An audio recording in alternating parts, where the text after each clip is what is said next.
How's it going? And welcome to episode 62 of On the Wire, proud member of the Pitcher List Podcast Network. Follow the pod on the Twitter at On the Wire Pod. Of course, if you're listening on a platform that allows ratings and reviews, please take a second to let us know what you think. I am Adam Howe. You can follow me on the Twitter at 80grade. That is all spelled out. And I am once again joined by my co-host, Kevin Hasting, who should be followed himself at Hasting Kevin. And once again, Kevin, I'm just going to say it, like, how incredibly jealous I think anybody is listening knows that you are that much closer to moving back to Hawaii. How's that process working for you? I'm really excited. I'm dropping my vehicle off Monday to be shipped, and then everything's gone. The dogs and myself fly out Friday to catch up with my wife and daughter. Yeah, see, I think the thing that goes unsaid the most about this is obviously it's Hawaii. Okay, amazing, yes. But the fact that you get to watch all these games so much earlier in the day. It is amazing. I'm a morning person, and I love Sundays. I'm been through a game and a half before my wife gets out of bed on Sundays. Nice. Yeah, when I was on the West Coast, when I was in Oakland, waking up on Sunday, when I watched a little bit more football, it was like football and breakfast. Okay, that was a good thing. That was something that I was missing from my life. So to be able to do that to an extreme, to why it's 2 hours from the West Coast. So you got that much more of a leg up on everybody else over there in the Hawaiian time zone. All right. So I'm sure you're looking forward to that. What I'm looking forward to is introducing our guest for this week. We have a great guest that's going to help sort through the FAAB options we have at our disposal this weekend. And that guest today is Torres, formerly of Razzball, and now best known on the Twitter at Torres Takes, dispensing fantasy baseball insights and thoughts as they come up. Torres is an avid NFBC player. He took home his 2021 main event league championship last year. And man, thanks for joining us this weekend. How you doing? I'm doing good. Thank you so much, guys, for having me. Listen, I used to go to church every Sunday as a kid, like without fail. Unfortunately, I don't go to church anymore, and I probably should use this forum to send out a public apology to God for that. So I apologize, but my new Sunday tradition is I say a few Hail Marys after I get out of bed, of course, but then I download the On the Wire podcast. So I've been listening to you guys from the get-go every Sunday. That is part of my Sunday morning routine. I am thrilled to be on here. It is an honor. So thanks so much. We're going to have a great episode today. Yeah, man. As I told Mike Carter last week, flattery will get you everywhere. Absolutely. This is Kevin. This is our new thing. Okay, it's our new. Every guest we ask to come on is now going to be part of like the rider that says, if you want to come on the show, you have to say something positive about how often you listen to the show, just so we can lay it on extra thick. No, we did not ask Torres to say any of that. Please know that. And no, he absolutely did. But thanks, man. I appreciate that. Let's just get right into it, guys. We got a bunch of news and notes to get through. Cav, I'm going to start with you. And really, I want to make sure I got this to you because I know you talked about this on the RotoWire podcast about how much he's helping your team. And that's Gene Segura. You'll be missing him because he broke his finger as he attempted a bunt earlier this week. He should be out for about 10 to 12 weeks after that broken finger. So my question to you is, how much does this hurt your best draft champions team? And then we are FAAB. Let's stick with FAAB.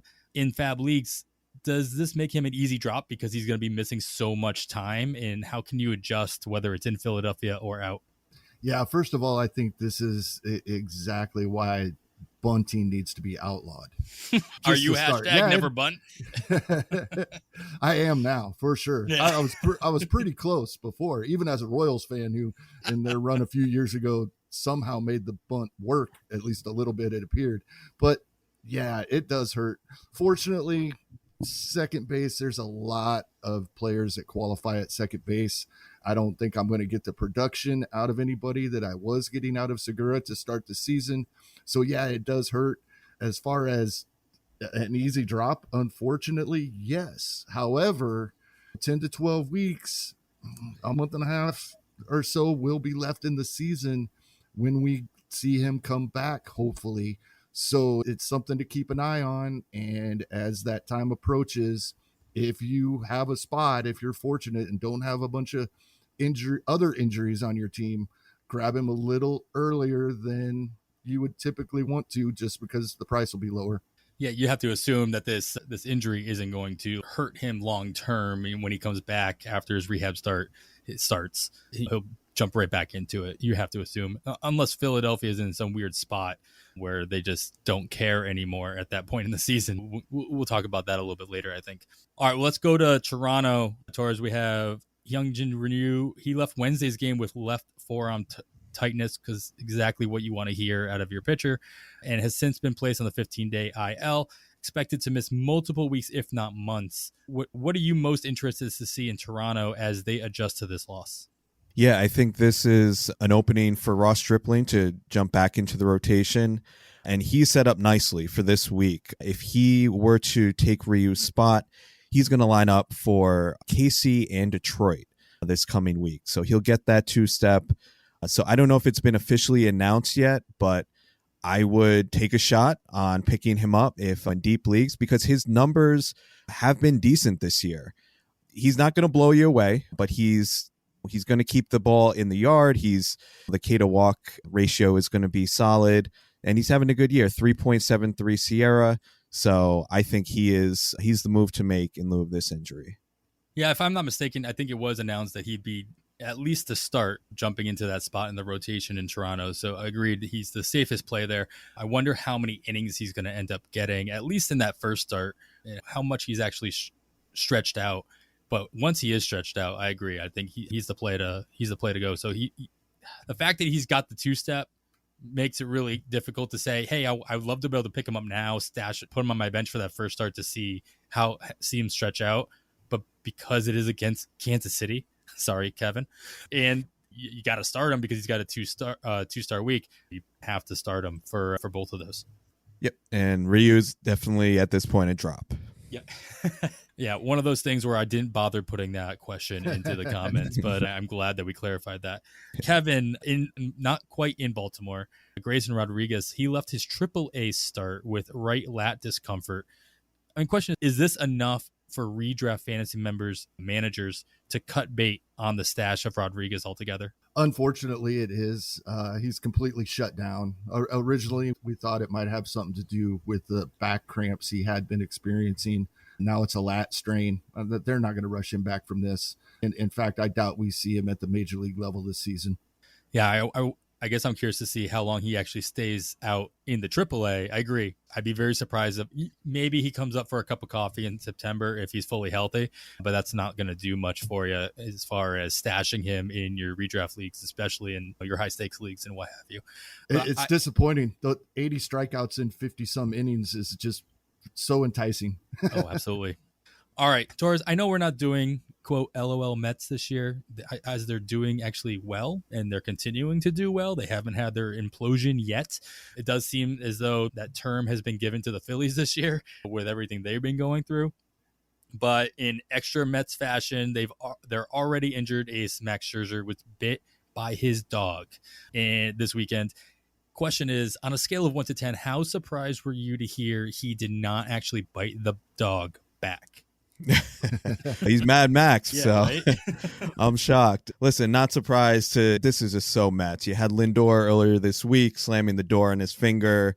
Max getting bit by a dog. This is just typical Mets. It doesn't sound like it's going to be. I saw something before we started recording that he said it's a non-story and that it's no big deal. We'll see. The next thing you'll know, he'll be having it amputated next week. That's just how things go with the Mets. Like bacterial infection or something. Of You want to course, go full amputation. Yeah. No, I texted my friend who's just a diehard Met fan. I'm like, how do you live like this? Like, it's just it's one thing after the other. You can't even get like through a full season without something ridiculous happening. And you got two things here in a week. Hopefully, I root for the Mets. I'm a Yankee fan, but I root for them. My dad's a huge Met fan. So hopefully one of these years things work out for them. But man, it's too easy. It's too easy to make fun of this team. It's not surprising, to say the least. What is surprising is at first to hear you say that you're a Yankees fan and that you root for the Mets. I'm glad you clarified that by saying that your dad is the Mets fan, so that you have a valid reason to root for both teams. As somebody who lived in the Bay Area for about 10 years, like I saw so many fans root for both the Giants and the A's, and I just thought that was the weirdest thing. And so I appreciate when you can just root for baseball players and baseball in general, but New York, Chicago, greater LA area, the Bay Area, and to a lesser extent, maybe Baltimore, Washington, always seem like that's something you can't do that. But the fact that you have the family reason, that is one of those exceptions I make, at least. Well, on you to keep your dad happy to an extent. Yeah, of course. We'll bicker back and forth, but that makes it more fun. Yeah, of course. Absolutely. All right, Kevin, Tyler Naquin hurt his quad in Cincinnati and could be out for about a month or so. And we continue to ask this, what I feel like is every single week on the show, like who is benefiting or not benefiting in the Cincinnati outfield with Naquin being out? It really appears over the past few days that it's going to be Albert Almora Jr. and his second home run in the past little over a week tonight, a stolen base on the year. The intriguing thing is his strikeout rate in, I believe, 63 plate appearances this season is back down to the low numbers we saw in his first 4 seasons in Chicago. So if this keeps up for this month while Naquin is out, something on the pace along the lines of the 12 home runs he had in 2019 is possible, especially with Cincinnati's schedule. We talked with Derek Carty a couple of weeks ago about this lineup is better than it had been, and they've been showing that over the past couple of weeks. And they have a really nice schedule coming up. 7 games this week, the first 4 at home, Great American Small Park. Next week, they have a 6-game week with 3 of them at home. So there's a nice little stretch here where there was a lot of outfielders picked up across the league in FAAB last week. And if you missed out and need an outfielder, he's probably worth a shot here.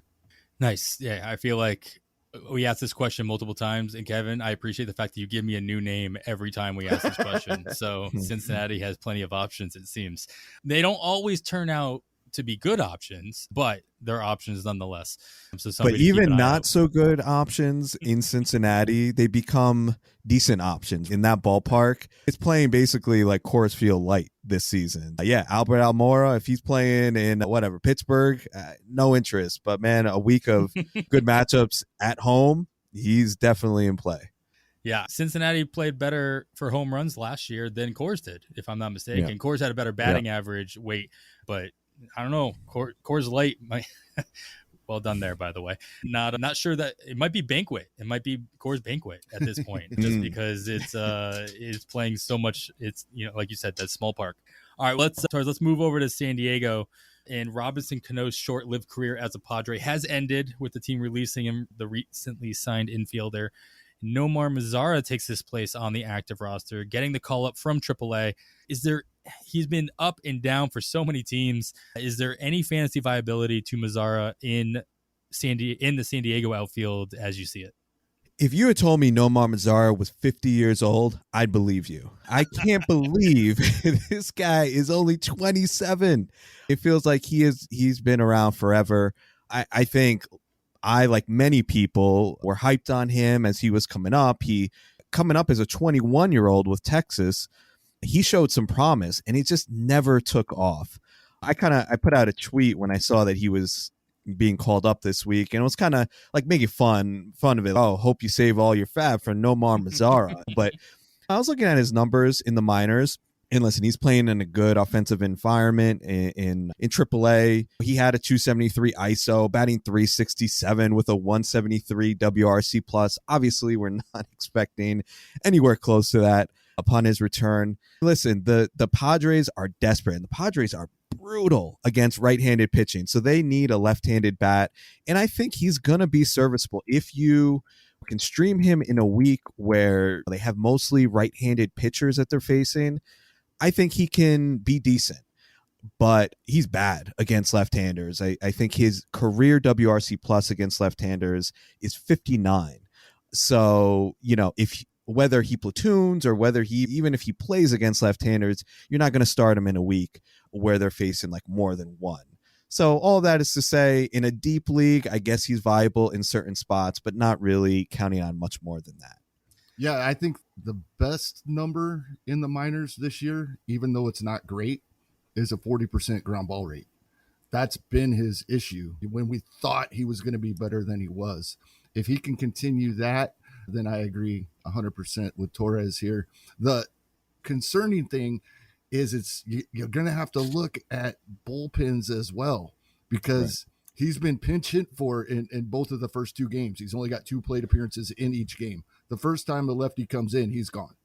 Yep. Yeah, that's something in general you should always know about yourself as a fantasy manager. If you don't want to have to manage your players, your team, whether it's a platoon situation, even in a daily league, not just a weekly league, or if it's the situation Kevin's pointing out, or you're only going to get 1 or 2 at bats out of somebody because they're going to get pinch hit for later in the game after they get a different handedness in the bullpen, Mazara is probably not the way to go.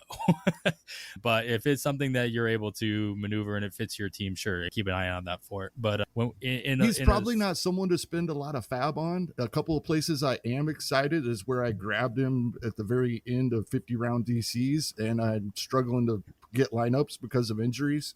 Hopefully he does something for those teams. Yeah, I think we all have one of those teams as well. And we might not be as lucky as you to have Mazara on it. I'm not talking for experience at all. Not at all. All right, Kevin, let's go. We have somebody coming back as well in Milwaukee. Willy Adames is now officially back for the Brewers, being reinstated from his IL stint on Saturday. Who do you expect to get pushed aside in Milwaukee to make room for their starting shortstop? It's going to be interesting. I want to see what they do tomorrow. He wasn't in the lineup today, I don't believe. It's probably Jace Pederson, but he plays so many positions that he will still get close to the plate appearances that we were getting from him. He's been great these past couple of weeks because of his position eligibility. If you have him on a team, you can plug him in almost anywhere. But unfortunately, he's probably the one. Luis Urías might sit another day or 2 here and there, so Jace Pederson can play. So both of them take a little bit of a hit, but I think they'll still get enough playing time that they're viable. Yeah, I have a bunch of exposure of Jace Pederson for the Brewers in my draft and holds, enjoying this, and I knew the end was near. But I was happy to see him. The problem is I probably have him in one too many lineups this weekend, and he'll probably lose some playing time, at least on Sunday. But like you said, Adames didn't start on Saturday, so that's nice for that. I just want to see that Brewers lineup healthy, man. We just haven't seen them. It seems like somebody has been injured at every point of the season. But once we get Renfroe, Adames, all these guys in the lineup, I think that they're going to explode. So something to watch out for moving forward. Be careful with your pitchers against them. Yeah. Luckily, they are in the Central, and unfortunately for them, they are not in the East, where they could be going up against Philadelphia, who just lost their manager. I don't know what loss is the right word. They just released Joe Girardi. But Torres, what kind of influence do you think Rob Thompson, the interim manager, will have on the current roster, if any at all?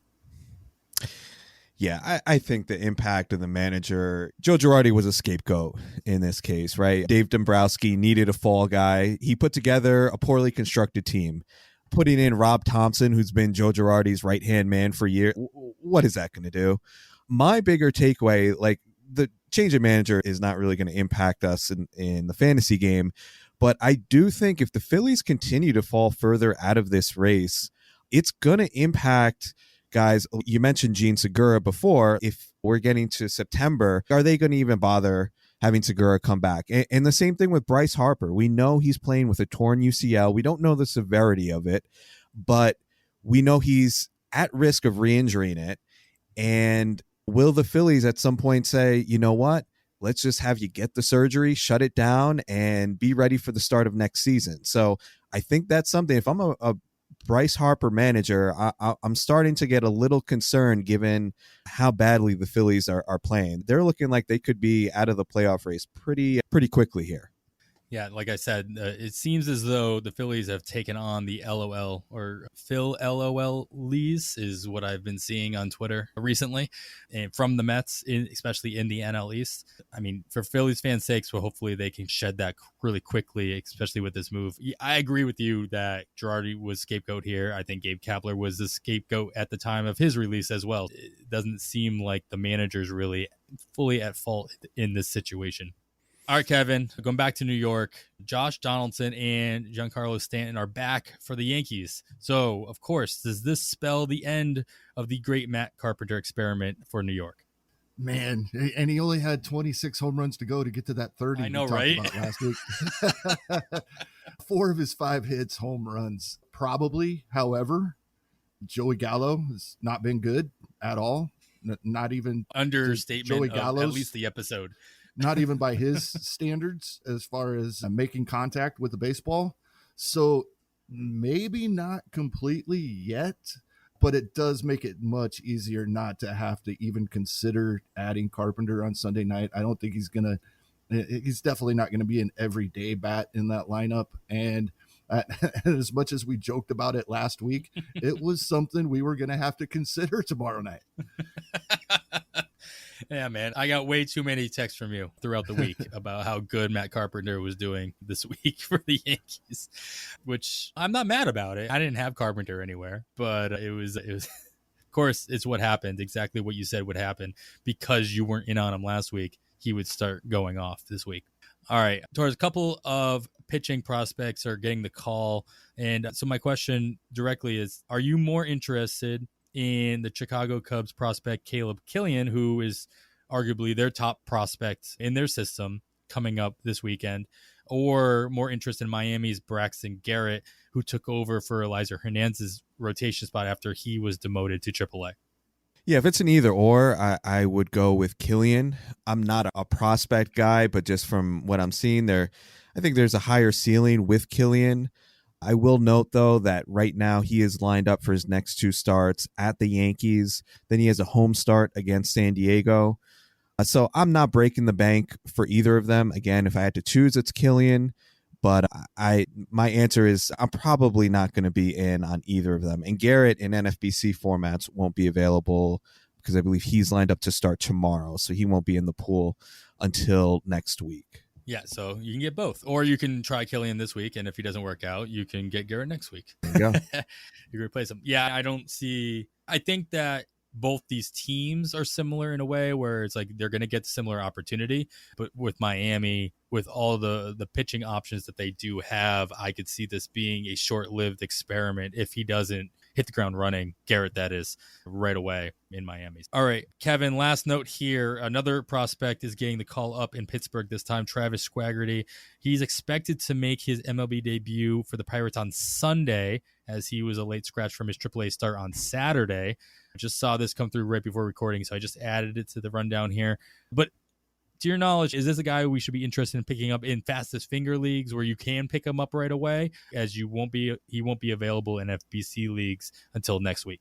It depends if your league has a rule where you have to keep them for the entire scoring period the following week after picking him up, because I want to see where he hits in the lineup tomorrow, if indeed he is in the starting lineup. If he's going to hit at the top of the lineup, there is some intrigue here with his speed. Not really interested, however. I just don't think he's gonna hit enough, so I doubt he is near the top of the lineup. And even if so, I don't think he'll stay there. I mean, he is hitting 280 in 132 at-bats in 35 games at AAA this season, but that's fueled by a 384 BABIP, and he's never hit that well before. He has been a nice on-base guy, and even better this year with that BABIP and the higher average. 8 stolen bases in 47 total AAA games in 2021 and 2022. He had 23 back in 2019. We don't know what he did in 2020, of course, as with all these minor league guys. So there's some intrigue here for the speed. He hasn't developed his in-game power yet, so I'm not counting on much of that for this season. But it really depends on where he's going to be in the lineup, and we won't know until hopefully tomorrow. because in deeper leagues where you're short on stolen bases, there, like I said, is some intrigue here. But for picking him up right away, it depends on if you have to hold on to him for the following week. Yeah, I think that there's a lot of players out there too that are just questioning if you're going to bring up Swaggerty, if you're going to quote trade for Yu Chang from the Guardians, why is O'Neal Cruz still in AAA? And why, even though he's actually started hitting in AAA, where obviously in the beginning of the year you could have just been he forgot how to hit a baseball. He obviously needs more time, but he's turned it around quite a bit in the last couple of weeks. I guess that would be my question. I don't know if either one of you guys have an answer to that one, but Swaggerty is interesting for sure. I think the larger conversation in the fantasy realm, though, in the fantasy circles, is I much rather just have O'Neal Cruz come back up. I think we're beyond or at least we're close to beyond that Super 2 deadline that we always talk about. We always reference in June, where that doesn't have the specific date, but we're getting into June. You could easily manipulate so he misses a little bit more time, and I think we could get there. But Pittsburgh, I think, if I'm not mistaken, Pittsburgh has a winning record at this moment, so they're actually might be playing for something. Yeah, and something about that, they are at home Tuesday and Wednesday, but just 2 more home games on this homestand after being off on Monday, and then they have a fairly long road trip. So I could see their reasoning be waiting till they have a fairly long homestand beginning in a couple of weeks. And on a weekend, if they want to do this to get some fans excited, get some attendance at games, that weekend series with the Giants that begins on June 17th, it'd be where I would be looking for O'Neal Cruz. Yeah, that's fair. We always have to keep that in consideration as well. And I correct myself here. Pittsburgh is nowhere close to. They're 5 games off of 500, so I shouldn't say nowhere close, but they're not there. All right, that's going to wrap up our news and notes section for the episode. As always, I'm sure we missed some things worth noting. To keep up with all the news of the day, make sure you're listening to the First Pitch podcast with James Schiano, Chad Young, and Scott Chu, which breaks down all the news, highlights, and observations from every day's worth of games, as well as looking ahead at each slate to keep you up to date with everything you need to know to win your fantasy league. In just a moment, we're going to talk to Torres about how he puts together the content that he does without having an official home, if you will. But before we do that, we're going to take this quick break. Hey, Alex Fast here, and thanks for listening to this podcast on the Pitcher List Podcast Network. If you're a fan, consider supporting all of us by getting a PL Plus subscription, where you're going to get an ad-free website and get access to our Discord, where you can talk to all of our podcast hosts and staff. Plus, you can hang out with our incredible Pitcher List community. It's basically a baseball sanctuary year-round for as low as $8 a month. You can sign up at pitcherlist.com/plus, and you're going to get your first month free with promo code podcast. Also, don't forget to check out everything else we do as well, from YouTube videos, live streams, newsletters, off-season articles, TikToks, breakdowns, over 15 baseball podcasts on our network. We can't stop talking about baseball even during the off-season. So sign up for PL Plus today at pitcherlist.com/plus and use promo code podcast to get your first month free. All right. Thanks for listening. Let's get back to the show. All right, and we are back. Of course, you're listening to On the Wire. My name is Adam Howe. I'm joined, of course, by my co-host, Kevin Hasting, and our special guest, Torres.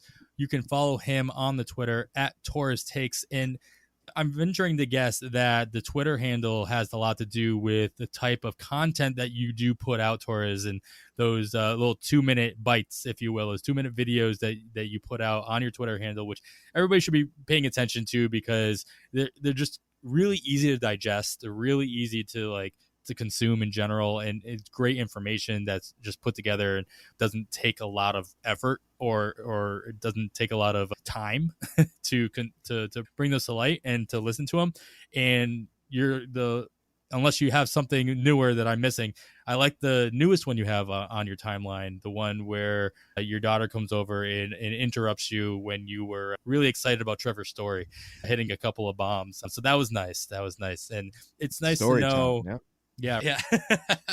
It's nice to know too. It's nice to see that insight from others. And I know, Kevin, you've got kids. I've got a family, and it's nice to see the real life implications of what happens in your fantasy leagues and how it affects not only you as a person, but like your family as well, and have your family be so involved in what you are doing. For her to make that appearance in your video, that was really cool. Yeah, she's like, she loves being in the videos. She keeps asking me like when we're going to do our next one. So yeah, it is a fun way. Obviously, I can't sit down, like she's not going to understand the game that we play, but it's like getting her involved. Obviously, I'm spending a lot of time on this game, so to have her involved in it in some way is fun, and it's something we could connect over. But yeah, I'm enjoying it. I appreciate the kind words, about the content that I'm putting out there. Yeah, it's really, that's the purpose, is just to put things out that are easily digestible.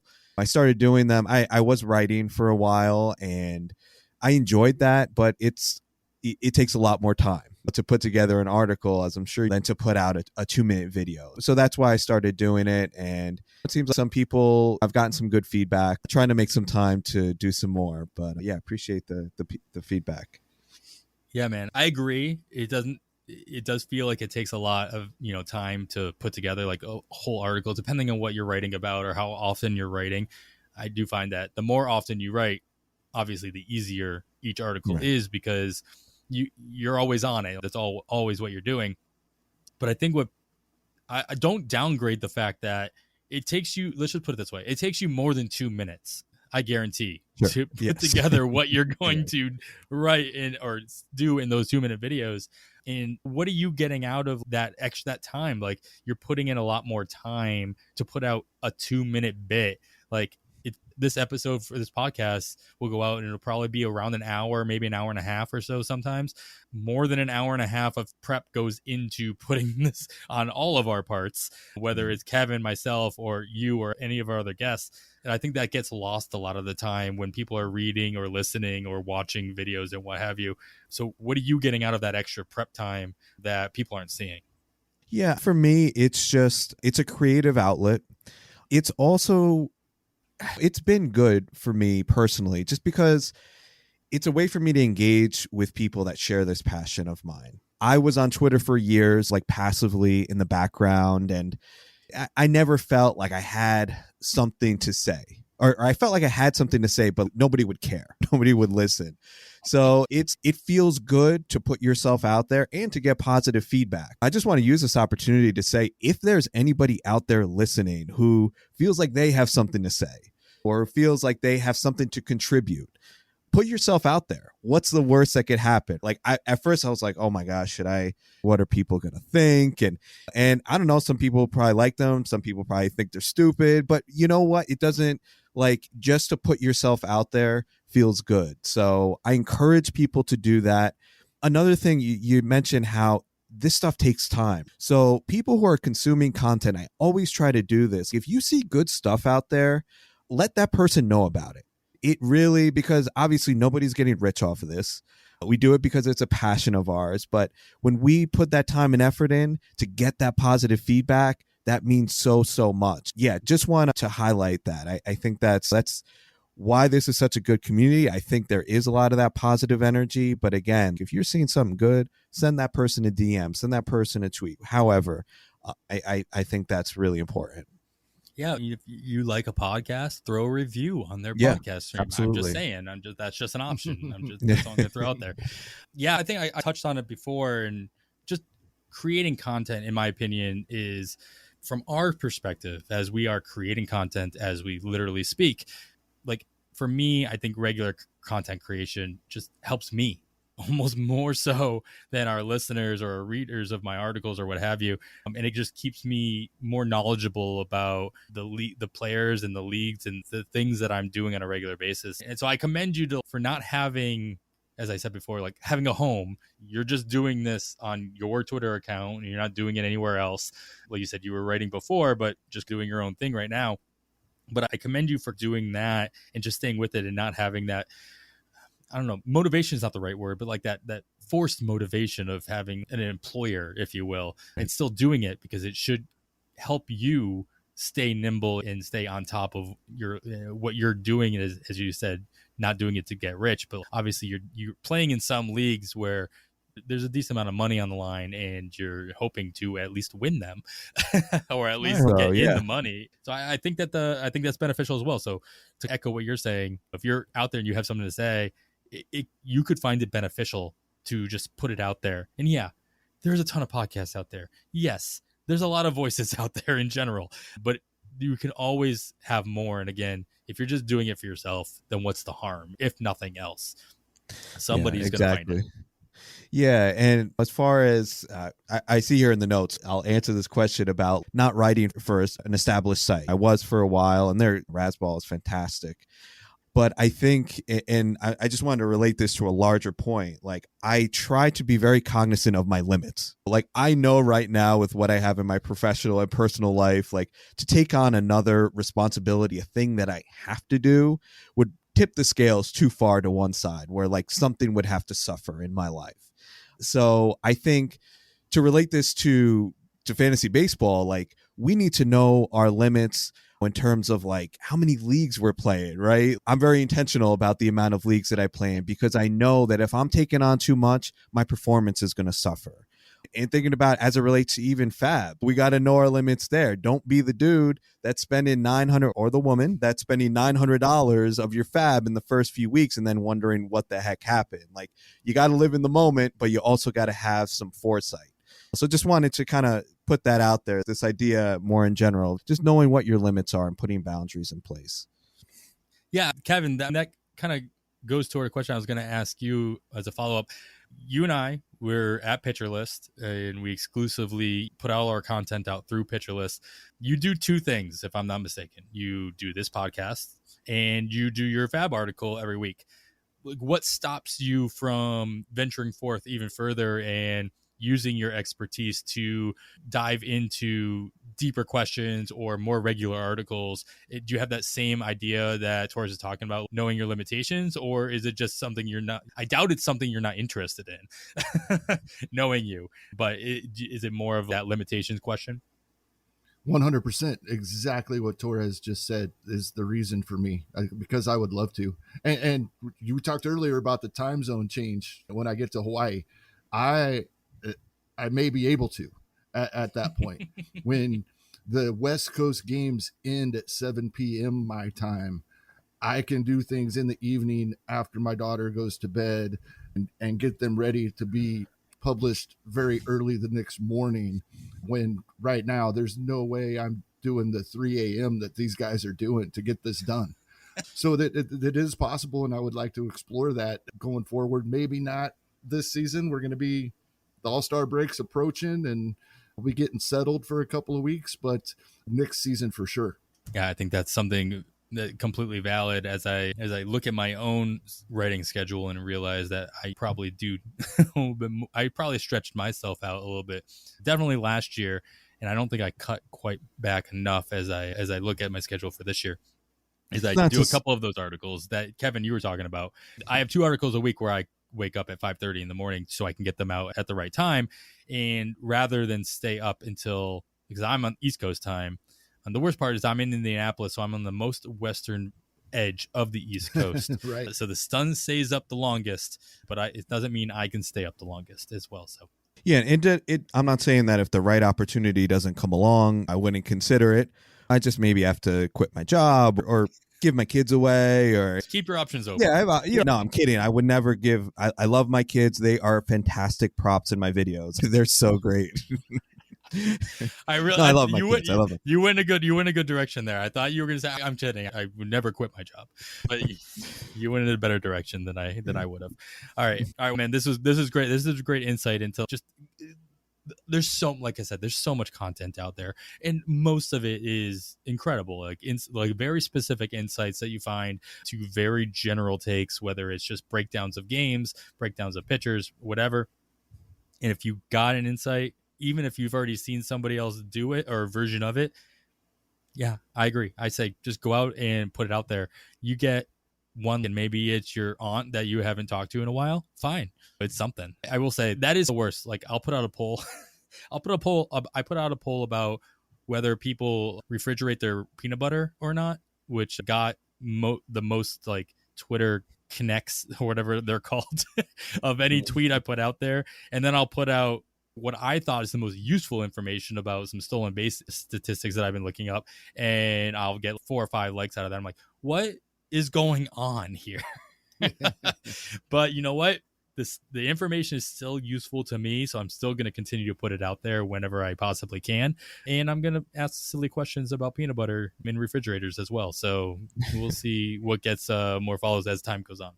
All right, let's stop talking about silly things like peanut butter and refrigerators, which nobody does apparently, according to my poll. And let's get into what everybody is looking for, and that is who they should be picking up this weekend on Sunday night at their FAAB bids. As we tend to do, we go category by category, or at least like-minded categories by like-minded categories. We'll start off with our hitting categories in our power. To start off, Kevin, who is going to hit a couple of bombs this week if it's not Matt Carpenter? This is a guy that I did not expect prior to the season that I'd be talking about for power. But Ramón Urías in Baltimore is hitting them over the fence that has been moved back in Baltimore by a lot. He's hitting, I don't know if you saw his home run in Boston, but it cleared the green monster, but straight away center field. Like, it was a towering shot. And he's been doing this for the past 2 to 3 weeks. I've been waiting, maybe not waiting, maybe waiting's the wrong word, but just I haven't had the right opportunity to bring something up that I have really been looking at, thanks to Alexander Chase over at Dugout Study Hall, where he looks at hard contact percentage rather than hard hit percentage. And it's on our pitcher list player pages for hitters, rather than thinking of hard hit percentage in terms of batted ball events, thinking of it in terms of plate appearances. And Ramón Urías is 19th in all of baseball in hard contact percentage, 95 miles an hour or higher off the bat per plate appearance, 19th in baseball. So this is something we could have saw coming if we'd have been looking at this earlier. And I think it means there's more good to come from what he's doing this year, especially as the weather starts to heat up. Yeah, that's an excellent plug, Kevin. Well done. But in all seriousness, we had Alexander on the show as one of our first guests in the off season prior to the 2021 season. And just another plug for hard contact percentage. Something he said to us that has stuck with me ever since is that we always talk about, especially early on in the season, the first month, 2 months, maybe even 3 months of the season, we're looking for the statistics that are going to stabilize the fastest, right? Or just in general. And the way statistics stabilize the fastest is when they are based on something that happens more often. And so a plug for a hard contact percentage is the fact that it is based on, like you said, plate appearances and not batted ball events.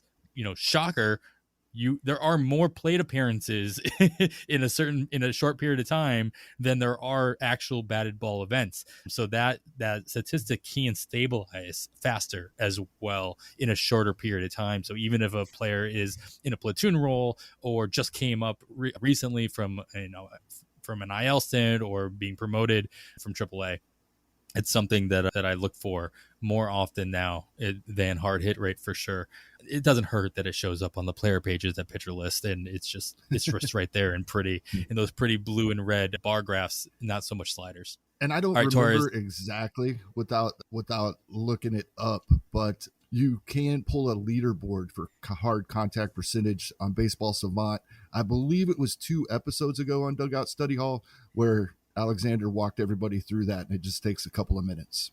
Yeah, you'd be very surprised how many different types of leaderboards you can create on Savant if you know what you're doing on that site. Good luck to you on that if you haven't gotten the tutorial from Alexander on that one. All right, Torres, who might you be looking at, if not Urías or Matt Carpenter, to add to the power categories, the counting power categories this week? I got to give a shout out to Kevin in last week's episode because he mentioned this player, and it looks like he was picked up in a lot of main event leagues, but still widely available in 12-teamers, and that is Oscar Gonzalez. He is playing every day for the Guardians, usually batting around 6 or 7. he showed some really good power in the minor leagues. And look at the next 3 series that he has coming up. He gets Texas and Oakland, both at home, and then he gets a series at Coors Field next week. So his next 10 games, he is set up perfectly. Again, he's playing every day, and the stats, the underlying skills look great. He's got a 60% hard hit percentage, according to StatCast, 8% barrel percentage. He's making contact. And you look at his rest of the year projections. Now, BADAX only has him for 177 plate appearances. I think we could take the over on that, given what the Guardians showing that they want to play him every day, and given his performance. 177 plate appearances, they have him batting .265 with 4 home runs and a stolen base. He's a solid player. I definitely think in 12 teamers, he should be picked up as soon as possible, especially with that schedule coming up. Yeah, in our listener leagues, Oscar Gonzalez is only 14% rostered across those 5 leagues. So if you guys are still listening, you guys may be paying attention to what Torres has to say on this one, because he's probably available in all but one of those leagues. Keep an eye on that. I want to also give one player for 15-team formats, and that is someone that many of us have forgotten about, in Kevin Biggio. Listen, I know a lot of people got burned by him last year, but let's not forget, he was going in like the 5th round of drafts last year, and it was a disaster. We know that. And I know this year has not started off great. He went on the COVID IL. He missed some time. So he is back. I think he started, I don't have it in front of me, but I think he started the majority of the game since he came off the COVID IL. And we know the Blue Jays, they need a left-handed bat in that lineup. And we know that they believe in Biggio. I'm looking at it really right now as a schedule play. This week, he gets 5 right-handed pitchers. He gets some dude named Mo Brisky on Detroit. He gets KC. So he's going to have some nice matchups. And listen, I know it's a small sample, but just I look at the hard hit leaders on Fangraphs over the past 14 days. Kevin Biggio, number 1, 22% barrel percentage. 29 plate appearances, I get it, but the fact that he is hitting the ball hard, it looks like he's going back to pulling the ball more, which is what he was doing when he had more success when he first came up in, I believe it's 2019. I think it's just something to monitor, and in 15 teamers, I think he's worth a shot given the nice schedule this week. Yeah, obviously we'll get to our opportunity, our schedule section a little bit on the show, but that's huge, right? Depending on who they're playing, both team and pitchers, the kind of opportunities they can provide to themselves based on who they could be going up against is something we need to consider, especially with the power hitters and our home run tendencies. That's especially for those deeper leagues. I think that's a good call out there. All right, let's move into our speed categories then. Of course, that's stolen bases. With also, let's not forget, runs are a category as well. So, Kevin, I'll lead it back to you. And when I scrolled down on here and I saw the name you put into this section, the wrong spot. I'm like, what? I want to hear what you have to say. I will be typing in the background because there's certain things that I want to look up here. So, who you got here for some speed? All right. I never thought I'd be looking at Ramón Urías for power. I agree. This caught me off guard when I came across this. Seth Brown has been stealing bases. He's got 3 over the past 3 scoring periods, pretty well spread out, like 1 each scoring period. Over those past 3 scoring periods, he has been getting on base with a 389 OBP over that time. Now, this could be just a bit of a hot streak, but going back to the hard contact percentage, and Alexander likes to say if you take the hard contact percentage and add that to the walk percentage, you're finding out what percent of plate appearances a player is doing something good. And he has above average walk rate and above average hard contact percentage. So in spite of his huge strikeout rates that we know about, he's doing both of the good things you can do in a plate appearance above league average. So he's getting on base and he's got opportunities to steal. So then we look at the schedule coming up, and all of these teams are in the lower half of baseball in the number of stolen bases they allow. So Oakland has a couple of games at Atlanta this week, then 4 in Cleveland. They have 3 in Boston next week. And then the only team in the next 2 weeks that's in the top half in stolen bases allowed is Kansas City. But if Melendez is catching those games, we've talked about that a little bit, that he's not as adept at throwing out base stealers as Salvador Perez.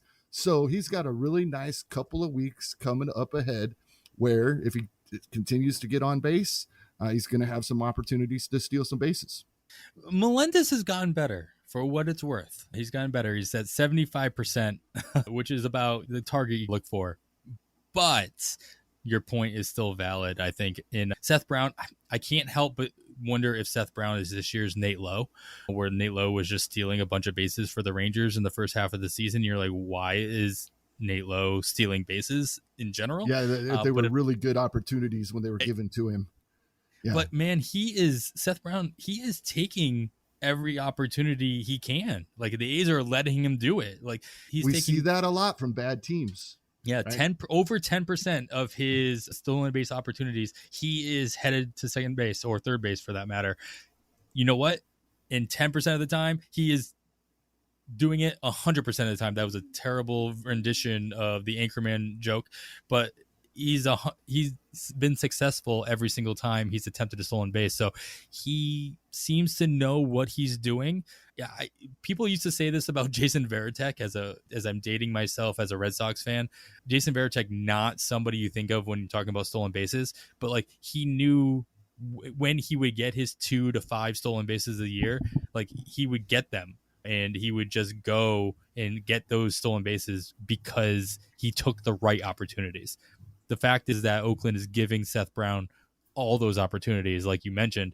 So this is a sneaky play here. So I really like it, as I've been obviously looking at stolen bases a lot this year. So the fact that you brought him up made me think. I've been watching stolen bases come through. I'm like, why is Seth Brown stealing bases? And then you bring him up. I'm like, oh, that's right. Seth Brown's been stealing bases. So I think it's a good call here. Torres, who you got? Can you follow that one? Can you give me as much of a surprise as Seth Brown on this list, or somebody that's a little bit more known for their actual speed?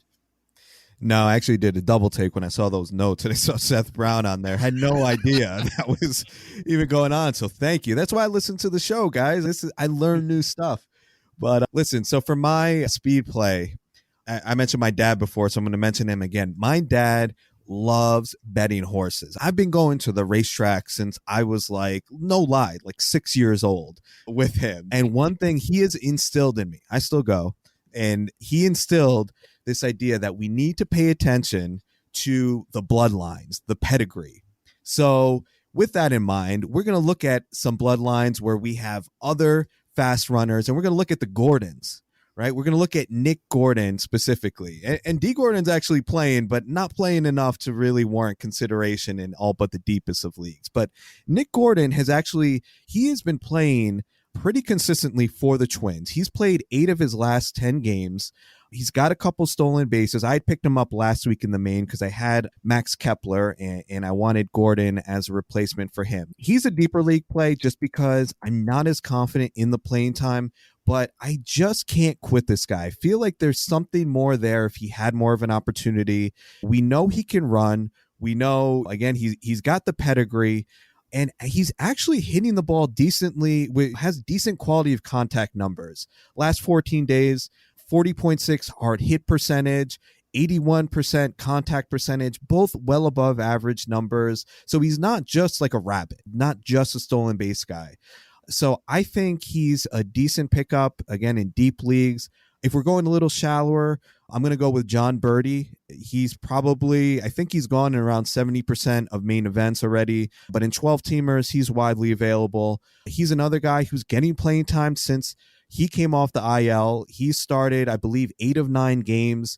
And listen, when he gets on base, he runs. So I think he's he's not going to give you much power, but if you're really desperate for stolen bases, and we know how close that category is if you're playing Roto. So if you could get you 3 stolen bases in a week, that is huge. So I highly recommend going and getting John Berti, even in 12-teamers. Yeah, we talked about Berti a little bit last week as well. Would you be surprised to hear that Nick Gordon has extremely similar sprint speed and Seth Brown, who we talked about earlier. Seth Brown being around 67th percentile and Nick Gordon being around 73rd percentile. I think this also goes to the fact that sprint speed isn't everything, especially when you're looking at stolen bases. Sprint speed obviously takes into account all the speeds that are measured, whether you're running across the outfield to catch a fly ball or you're running around the bases, regardless of what base it is. Something that if you're looking at the Baseball Savant, a site that you're looking at home to first speeds, I think is more important than looking at sprint speed. And I think that's referenced a lot more often because it's easier to find, because there's a little fun little bar that you can look at with a little bubble with a number on it. So I get that it's easier to find, but home plate to first is usually a lot more indicative to how fast somebody is on the base pass than sprint speed might be.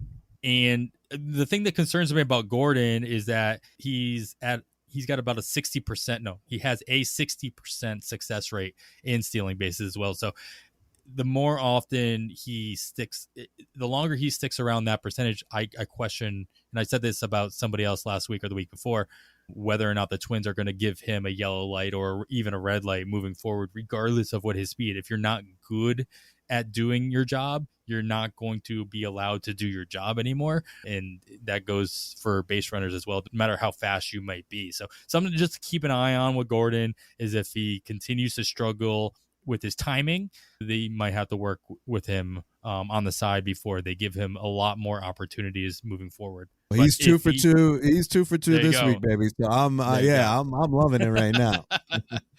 You picked him up at the right time. Then there you go. All right. Let's move on to that aforementioned opportunity section. Let's go over some scheduling notes that you should be keeping an eye on as you are considering your FAAB bids for this week. There are, as opposed to last week where pretty much every team had a 6 or 7 game week, there are only 6 teams that have a 7 game week ahead of themselves this coming week. And that is Boston, Cleveland, Kansas City, the Angels, Cincinnati, Arizona, and then Colorado and San Diego both have 7 games despite having the scheduled off day because of their doubleheader scheduled on Saturday. And so they have a nice little 4-game set for the weekend on that Friday, Saturday, Sunday as you're adjusting your lineups. So keep an eye out for that, especially as you're setting your lineups midweek. Colorado specifically will be back on the road after spending all of their home games at home this past week as they head to San Francisco for 3 games and then, of course, back in San Diego for 4 games, including that Saturday doubleheader. The Chicago Cubs and Detroit have the only schedule with 2 scheduled days off next week. So something to consider is there as well. That Monday, Thursday, only having those 2 days in the first half of the week. So with all those things in mind and any other notes that you guys might have, Kevin, who are you looking at that might have a really good opportunity to either, help their average or they're just facing the right opponents this coming week? Yeah, I probably should have flipped this guy with the last one, but I really wanted to put Seth Brown in the speed category because it's nice. It's just not something that I ever thought would happen. But Nicky Lopez is heating up. He's starting to get on base. And since he started to steal bases. He did not steal his first base of the season until May 11th. Now he's got 4 over the past 3 weeks. So he is getting on base better. The Royals, it was a pretty big deal when they fired their hitting coach about 3 weeks ago. And as a whole, the lineup has performed better. Still not great. Still absolutely awful a day here and there. But they have, as a whole, performed better, and Nicky Lopez is no different. He's hit 270 since then, and he's got those 4 stolen bases. The Royals, as you just mentioned, are one of the few teams with a 7-game week this week, and I believe the first 4 of the week, I just want to double check so I don't say it wrong. No, the first 3 of the week versus Toronto, another one of those teams in the bottom half of stolen bases allowed, as I was looking at when we were talking about Seth Brown. Yeah, man. Nicky Lopez. Thanks to Kevin, I have a lot of exposure to Nicky Lopez this draft season, and wasn't too happy with you on that one, Kevin, for the first month of the season. But keep seeing his name pop up in those stolen base records that pop up daily in our Pitcher List Discord. Starting to turn things around, as you mentioned. I like that he's still widely available in 12 teamers. Still, obviously, in those 15 teamers, he's still starting every day. So it's like not widely available there, as you mentioned, 87% rostered in the main event, but still available in over 60% of online championships. Take a look at Nicky Lopez, especially with the 7-game week. Torres, who are you looking at that could take advantage of their schedule or whatever opportunity they might have this coming week? Yeah, I'm all in. We mentioned the schedule for Cincinnati. I think they're just set up for a smash spot this week. I like Kyle Farmer. You had mentioned him, and just again, I listen every week. 2 weeks ago, I know you mentioned Kyle Farmer with Derek Carty, and that got me into looking into him, and I ended up picking him up, and I've been happy with that pickup. I think he's undervalued. He makes good contact. If you look at his rest of season projections, he's projected for 260 average, decent power, will chip in a few steals. I think he's a guy that when the Reds are playing at home, like if you get them with 4 games at home or a full week at home especially, you should be putting Kyle Farmer into that middle infield spot in deeper leagues. And I know Kevin had mentioned Albert Almora earlier. I think he's definitely a viable streamer for this week. So yeah, just I'm all in on the Reds for this 7-game stretch they have. Yeah, surprisingly, I just checked this out. Kyle Farmer only 75% rostered across the main event. I really thought with all the kind of the talk and the hype, if you will, I don't know if hype's the right word here, but with all the talk about Farmer in the circles in the fantasy baseball community, if you will, he'd be almost 100% rostered at this point. Into the fact that he's available in 25% of those 15 teamers, it was a little surprising. Not as surprising, widely available across our on the wire listener leagues, only rostered in 16% of our leagues of those 5, which is weird percentage numbers to show up in NFBC since there's only 5 leagues. I don't know how you can be rostered in 16% of them. I'll have to talk to Derek about that one, but we'll see how they come up with those percentages. Let's move on then to our pitching categories. Let's move into the future as we tend to do with this first section, our future 2-start pitchers. You guys have a long list, especially in comparison to what we saw last week, of guys who are tentatively, and I will stress tentatively, scheduled to have a 2-start week the week of June 13th, not this coming week, but the week after. So these are guys that we might be considering picking up this week in order to stash them for their 2-start week at a discount. As we tend to see, you can usually get these guys who are 50% rostered or less across Yahoo at a much lower FAAB cost this week when they only have 1 start on either, usually Tuesday, Wednesday, or Thursday, and leading up to their 2-start week the following week. So Torres, I'm going to start with you on this one. There's a long list here, so I'm going to actually ask you for 2. Give me 2 guys here that you really think you'd be really interested in, almost regardless of what their matchup is this week, more so focused on the 2-start week, and then back it up with at least 1, if not 2 guys on this list that you think the community as a whole is going to be interested in next week that you're probably going to be fading. Man, I was really hoping you were going to go to Kevin first because I wasn't prepared for this. This is a long list. Holy cow. They give you the pick of the litter. That way, thanks so much. Now I'm going to look like a dummy. All right, let's see. So I like Zach Eflin. He's got at Milwaukee this week, which is okay. But then for his 2-step, he's got Miami at home and at Washington. So he's been looking better. He had that weird week. Remember when he struck out 12 guys? I think it was against the Dodgers. And I had him on my bench, which I'm still upset about. But he's been upping his curveball usage, and I don't think we're seeing some major breakout here, but I think he's definitely viable given those matchups. The other guy that I'm looking at is Alex Faedo, not sure how to pronounce it, but he's got at Pitt this week and then home against the White Sox. And we know that White Sox lineup they're missing Tim Anderson. They still don't have Eloy. It's not the same White Sox lineup that people were fearful of at the beginning of the year. So he gets the White Sox at home and the Rangers at home that following week. So out of the list that I see here, those are probably the two best options, and Dane Dunning too. I'm cheating. I'm picking 3. I like what I see from Dane Dunning. He's got home against Houston and at Detroit for that 2-step. And then the guy that I'm fading, and I think people were going to really be on him, but he didn't show well. Great. He'll be picked up this weekend, though, is Mike Minor. He's got Arizona this week and then at Arizona and Milwaukee for his 2-step. Man, I know that like his projections, like I feel like his projections always look better than what he actually is.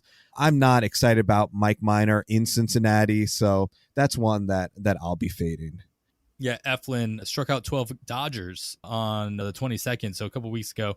And I think for anybody else out there who rosters Eflin, they are going to ask you to bench him again, hopefully, if you still roster him. And so we can get that double-digit strikeout game out of him this week. I'll help you guys out. If not in his 2-step. So look for that. Make sure you follow at Torres Takes and see he'll let you know if he's benching Zach Eflin or not. So you can adjust your rosters accordingly.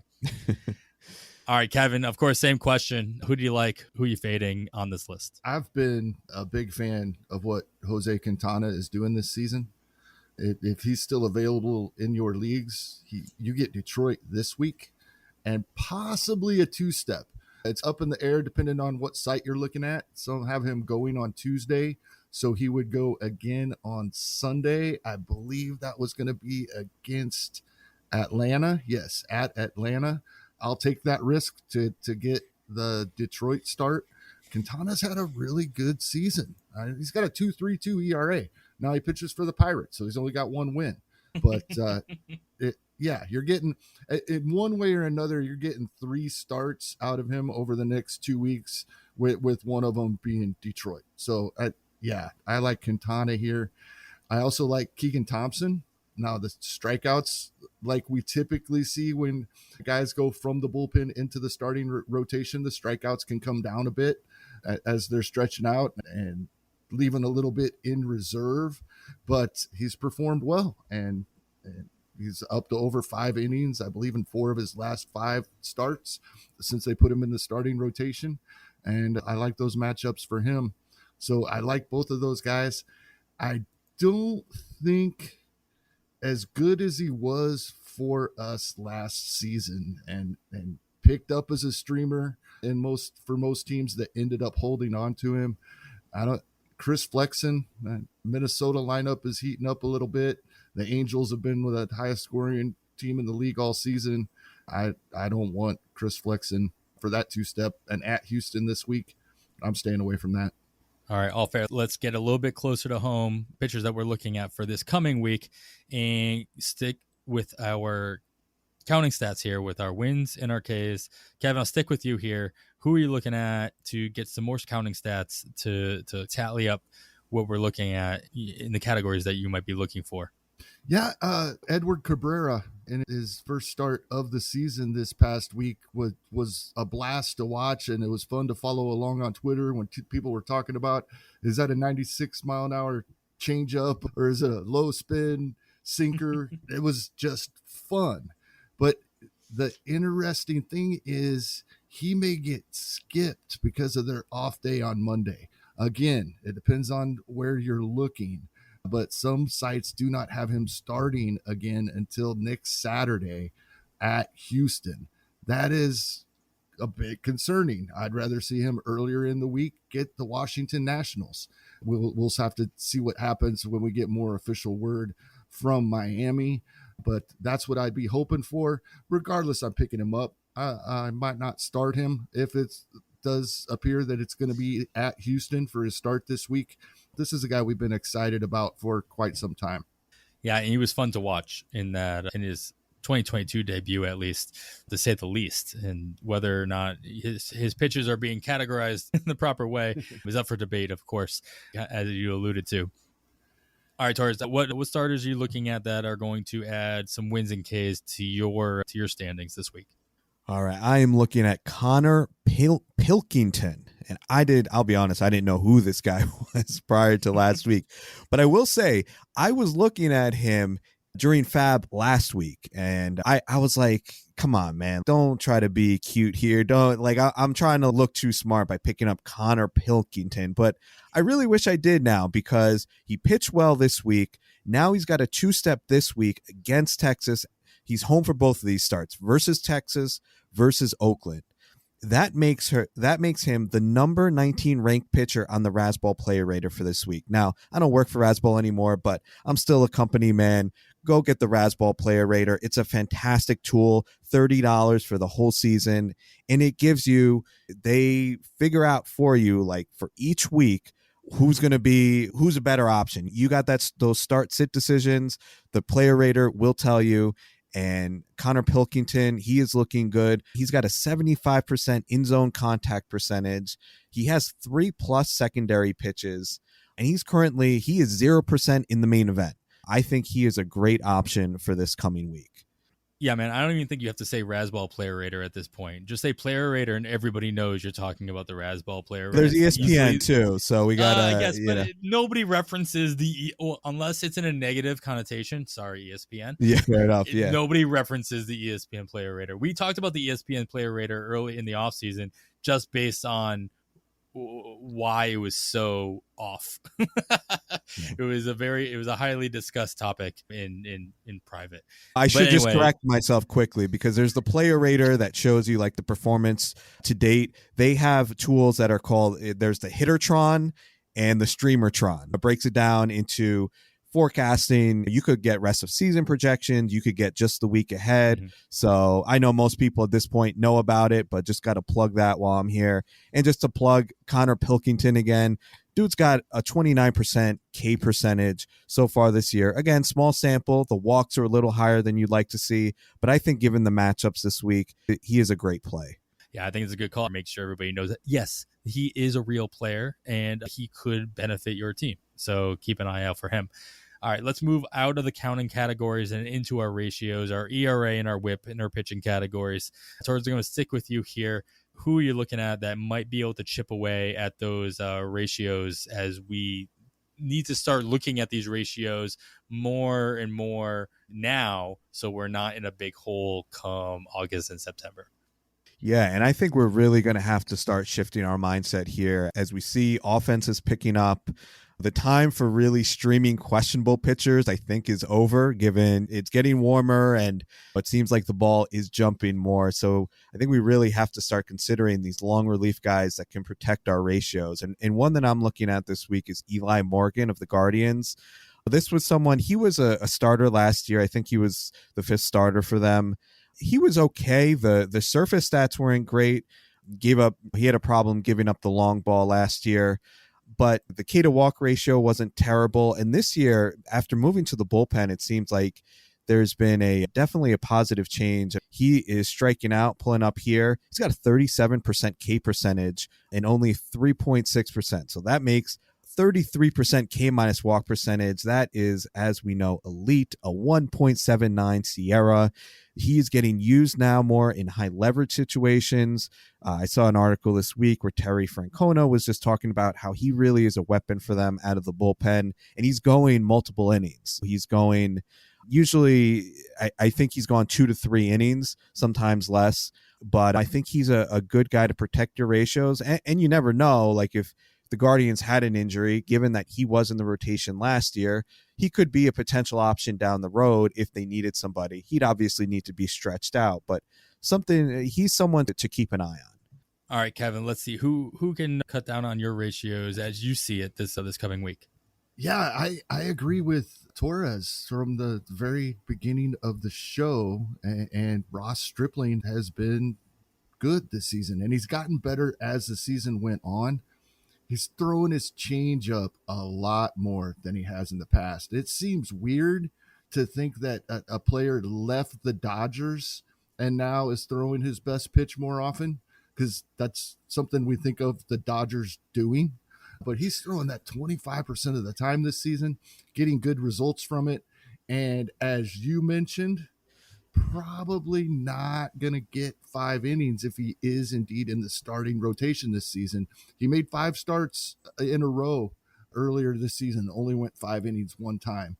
So now that he's been back in the bullpen for a little while, it would be hard to believe that he's going to be out there for 5 innings the first couple of starts. So he's a ratio guy.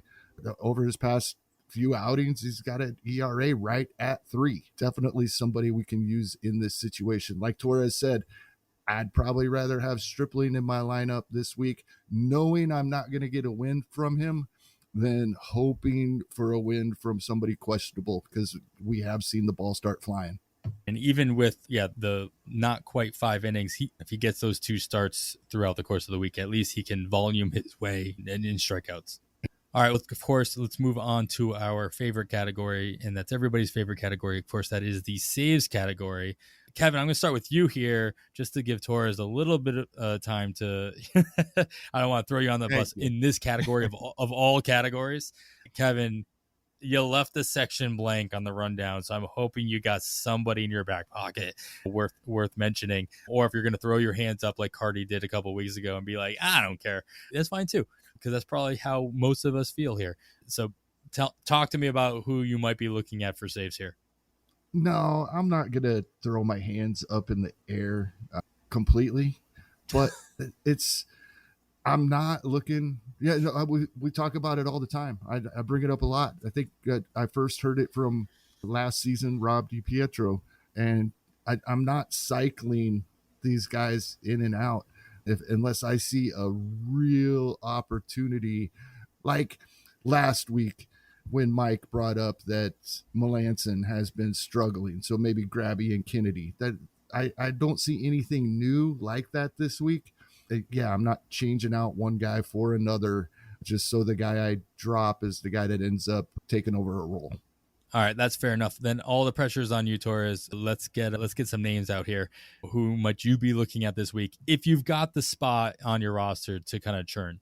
Yeah, I was talking earlier about knowing your limits and being intentional, and something that I do with bullpens. Like, I'm not going to sift through every bullpen, because that to me is just, I love fantasy baseball, but that's torture to me. Like I outsource that. And there's so much great content for relievers now. There's Dave Swan at Pitcher List, Mike Carter, Ryan Roof, but I'm subscribed to Reliever Recon. I want to give them a shout out because the guys I'm going to mention were people that they mentioned on their podcast this past week. So got to give credit where it's due. So 2 that I want to talk about are Dominic Leone as well as Lou Trevino. Actually, let me start with Trevino, because we know he was the presumed closer going into the year. I wasn't on him. I don't think anybody was excited to draft Lou Trevino this year, and predictably he lost the job. But Danny Jimenez, though he's done fairly well this season, has started to look shaky, and Trevino's skills they've actually looked really good over the past couple weeks here. I wouldn't be surprised, given that the A's, they're going to look to trade Trevino. They have no reason to hang on to him. I wouldn't be surprised if they want to showcase him for the trade deadline and use this kind of blip from Jimenez as an opportunity to do that. And given the skills that he's showing, I think he could be worth a pickup. This is in deep leagues, I'm recommending this, but given that he's showing good skills and could have potential role there, saves are saves. So we got to mine every possible opportunity here. And Leone, it looks like Camilo Duvall, he's been pitching the 6th inning lately. It doesn't look, we may get a committee there in San Francisco, but Leone is definitely an option. He's been showing some really good skills lately. And don't forget about Jake McGee. He was the guy, obviously, last year. He's showing a little bit of a bump in his velo. Actually, I gave you 3 guys, 2 in the San Francisco bullpen to keep an eye on moving forward. Yeah, definitely double the shout out to Reliever Raycon, Greg Jewett, who is in one of our listener leagues, former guest of the show, of course, his brainchild, and those guys do excellent work over there as well. So make sure you are giving them a follow and subscribing to their Patreon if you're not already, for whatever reason. If you do not want to do the work, as Torres mentioned, you definitely should be following those guys. Dave Swan, part of the Reliever Ranks team over at Pitcher List as well. So make sure you're checking out his work, along with Rick Graham, who does all the reliever work over at Pitcher List as well. So again, if you don't want to do the work in all areas, this is the area that most people don't want to do the work. Yeah. Make sure you find an area, people that you trust that are doing the work for you. Yes. Adam, one guy that we talked about a few weeks ago because I had seen him pitch and I hadn't really heard of him, Felix Bautista in Baltimore. And the very next outing, he went out and gave up 2 runs. He's had 7 clean outings since then, and Jorge Lopez has given up a run in 3 of his last 6, including the last 2. So he's, like I said, I'm not cycling guys. I've held him since I grabbed him. It's been that's been a month and a half ago. It might finally come to fruition here. There you go. Good callback. All right, let's go on to our wild card section. My favorite section here, because I'd like to see the names that end up popping up in this section from you guys, only because I can't wait. I can wait to hear, Kevin, what you have to say about the guy you listed here. Torres, I'm going to start with you. Where's your attention going when it comes to just a random wild card player that you might be, if you have, again, this section is all about flexibility in your roster, whether you are stashing a prospect or looking for an IL guy or just finding a guy that you're like, he could turn it around the next week or 2. I want to hold on to him to see if he can do that and not hope somebody else does. You have to have that flexibility in your roster to make these moves. Who are you looking at to fill that void? Yeah, I'm looking at Riley Green. There was a lot of hype on him coming into the year, and he had the unfortunate injury, but he's rehabbing now. He will be coming up fairly soon, I believe. He's currently 25% rostered in Yahoo, so I think it makes sense to get out ahead of things and pick him up. We're talking about a top 10 prospect. His rest of season projections look pretty good. If you're looking for that power speed combo, 6 home runs, 4 stolen bases, 244 average in 276 plate appearances projected by the Bat X. So I definitely think it's wise to just get out ahead of it, because there will be in leagues where he wasn't drafted, which is probably most NFBC leagues, he's going to show up in FAAB, and there's going to be some heavy money spent on him. So get ahead of the rush if you have the opportunity and go pick him up. Yeah, agreed. Riley Green was somebody I think that was drafted in quite a few leagues because he hadn't gotten hurt yet. A main event, probably. I think he had already, if I'm not mistaken, he had already gotten hurt. But sure. But all those FAAB leagues, which there aren't as many of them, of course, and mostly your drafts and holds that are going early. But as we tend to say, make sure you're checking your wire. They could have been drafted. He could have been dropped, especially by somebody who, even in the first FAAB period of the season, somebody who thought they were being sneaky or smart, they might have grabbed him there thinking they could stash him long enough, and then they realized after week 3 that's not going to be the case, and they dropped him. So he still becomes available in those situations as well. I have to correct myself, Adam. I just looked him up. He is actually, I drafted my main late, so my perception is a little skewed. He is 75% owned in the main event. There you go. Widely owned in that format, but 12 teamers, I think he's out there. Gotcha. All right, so make sure you're checking your wire for sure there. Kevin, let's move on to you. Who is your wild card selection of the week, and why do you actually think he's actually going to get a call? This is a name that everybody's talked about, except I haven't brought him up on the show, I don't believe, yet. So Vinny Pasquantino is, everybody knows what he's been doing at AAA last season and this season. 15 home runs in 50 games, 52 RBI. He's got more RBI than games played after 50 games. Everybody knows what he's doing. Everybody knows the Royals have had the worst first base production for 3 years running. And so none of that is a surprise. There's no analysis there. However, this is where it gets a little fun. Mike Matheny, before Friday's game, when Carlos Santana was not in the lineup, said that's a role that Carlos Santana is going to have to get used to. And he was not in the lineup again on Saturday. So just maybe they're finally, we've seen it with a couple of other teams. We talked about it with Dallas Keuchel and Mike Carter last week. He's a White Sox fan. He was so happy when Dallas Keuchel finally got released. That's what Royals fans are waiting for. And Carlos Santana's had an amazing career. He just doesn't hit anymore. And we're waiting for Vinny P, the Italian breakfast, and it could be coming fairly soon. Oh man, he's doing what Jordan Alvarez did before he got called up. It's like, what more does the man have to do to get that call, and what less does the guys blocking him have to do in order to force their hand?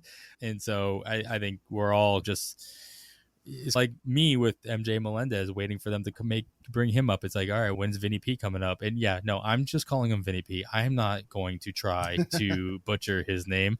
Sorry.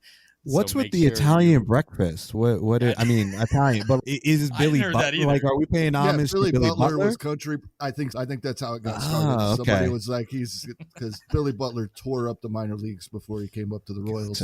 So I believe that's where it came from. I like it. What is an Italian breakfast? I'm not Italian. My stepmom is very Italian. I don't know that we've ever had an Italian breakfast, as in, it's one of those breakfast pizzas you get from the convenience store. Oh, of course. Oh, okay, great. There you go. There you go. I think we all apologize to anybody who actually knows what an Italian breakfast is. I mean, it's just screaming at their speakers right now. Yeah. All right, guys, these have been some great names that we've talked about. Hopefully some of them, if not all of them, are incredibly useful to you listeners out there who are still racking your brain about who to bid on in FAAB this week.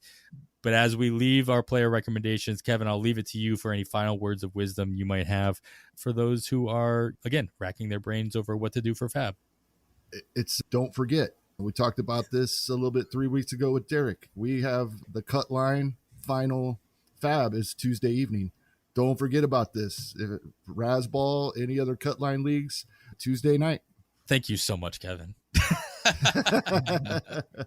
I'm not gonna, with no other comment. No, I'm just gonna leave it there. And it has nothing to do with me and my own forgetfulness at all. All right, man. Torres, once again, thank you, man, for joining us this week. Could you let everybody take a moment, let everybody know what you're doing and where they can find any work that you're putting out? Yeah, it's easy. Just I'm on Twitter at Torres Takes. I would appreciate a follow and any feedback, positive, negative, neutral, whatever. Just putting out some nonsense on there. But yeah, thank you so much, guys, for having me on. This was a blast. So good luck to everybody in their FAAB this weekend. Cool, man. Yeah, if you're not following them, of course, it's at Torres Takes. That's 2 R's in there. You can find the link for that in the show description. So make sure you're checking out Torres's takes on his Twitter and anywhere else he might go moving forward. That's going to wrap it up for episode 62 of On the Wire. Please make sure to subscribe, share, and review the podcast wherever you're listening. We will be back every Sunday with detailed FAAB breakdown throughout the 2022 season. Of course, keep a lookout for Kevin's companion article over at pitcherlist.com. It comes out every Sunday afternoon as well. You can follow myself on the Twitter at 80grade. That's all spelled out. Kevin is at Hasting Kevin. Of course, follow the pod itself at On the Wire Pod. Once again, I'd like to thank our guest Torres for joining us. Follow him at Torres Takes. Of course, I am Adam Howe, and on behalf of Kevin Hasting, thanks for listening. And with that, we bid you goodbye.